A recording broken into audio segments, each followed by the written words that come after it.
tell us about your project with Pick and Pay. Can we talk about that? Yes. Okay, talk about your project with Pick and Pay, because you can actually spend Bitcoin. Mm-hmm. A lot of people say you should never spend Bitcoin, but you can if you go to Pick and Pay. You should never spend your Bitcoin savings. Right. So if you are spending Bitcoin, that should be Bitcoin that you've earned, or Bitcoin that you've specifically purchased to spend for some reason, or you've got some reason to spend it. Like, for example, I know some crazy people that don't have anything else but Bitcoin. Then you're spending your Bitcoin. Right. Now, the Pick and Pay project, it seems like it came out of nowhere, but actually it started in 2017, a long time ago. I was at Luno building Luno's payment systems. Pick and Pay approached us and said, can you please activate Bitcoin payments at the till for us? So it's not a case of me going there and trying to, show it to them. They already wanted it. They wanted to be the first major retailer in Africa that accepts Bitcoin. And sadly, it didn't work. So in 2017, we tried to do this on-chain, on the blockchain. It didn't work. As you know, the blockchain's got limited capacity. Sometimes the transaction fees go very high. And when we showed this to the executives for sign-off, they said, but I just paid more in blockchain fees than I purchased in my basket. Right. And we stopped it there. But subsequently, there's been new technologies. So for example, on Bitcoin, there's the Lightning Network that's been developed on top of Bitcoin. They call this a layer 2 network. And this is specifically built and designed for payments. So where Bitcoin is like for very, let's say for settlement, there's a settlement more like an EFT, but Lightning is more like, it'd be like, it's a payment system, so it's for payments.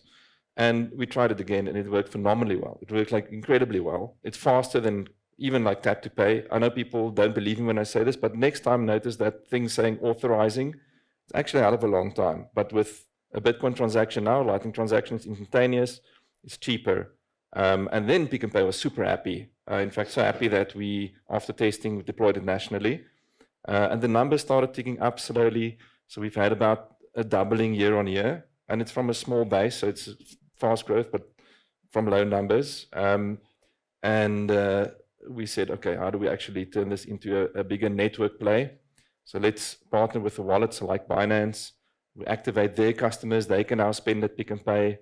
That was very cool and novel. And can they spend more than Bitcoin? Can they spend They can spend coins, any token that the want. provider supports. And that's the provider's pay product. So there's a Binance Pay product. Makes it possible for them to spend any asset on the Binance platform.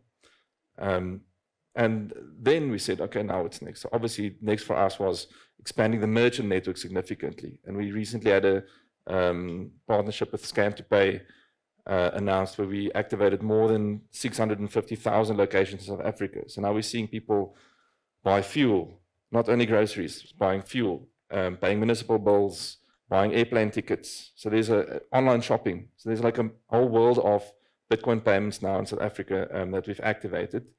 Anything else that you want to know about? So how does a customer, a Pick and Pay customer, get to know about this, and how do they sign up? Okay, so if you're a Pick and Pay customer, I know that Pick and Pay will be adding some signage at their checkouts, at their tills, most likely. So for most people that engage with this, the communication will come from their service provider. So it'll be the likes of Binance. Short answer of that is get a Binance account. Open up with Binance. Open a Binance account and use Binance Pay. And then you'll see a quick tutorial, Binance account, download the app. App opens up, there's something that says pay, you click pay, you can say what you want to do, there's a couple of clicks, which wallet, etc., etc. QR code pops up. Carl and his handsome technology is able to make us do beautiful things, and we just scan instantaneously. You've just acquired whatever you want, from haircut to shoes to fuel to coffee. Carl's really enabled us to get access to the 650,000 merchants that he was explaining, and Pick and Pay also included into that. And the idea behind that is, and understanding the market of South Africa, is that it's I think we like rewards, we like a good deal, right? And with the introduction of this, I think we've kind of found a good niche between the royalty rewards in terms of what the benefits are in getting certain deals cheaper, like plane tickets, etc., with purchasing using cryptocurrency, but also then you saving on the transaction fee ultimately. And if you you operating with cryptocurrencies, it just makes your life a bit easier, and also attracting a lot of foreign direct investment. And people don't really consider this factor, because now you become more attractive to the global market, because it's easier from people in Spain to come down to South Africa and tap their phone and use a Binance wallet to acquire local goods. So that's also the sub ecosystems that we're looking at and trying to develop, and saying there's so much potential in Africa, specifically in South Africa, that we really see that this technology and the use cases of cryptocurrency and working with local partners, really we can do something really great.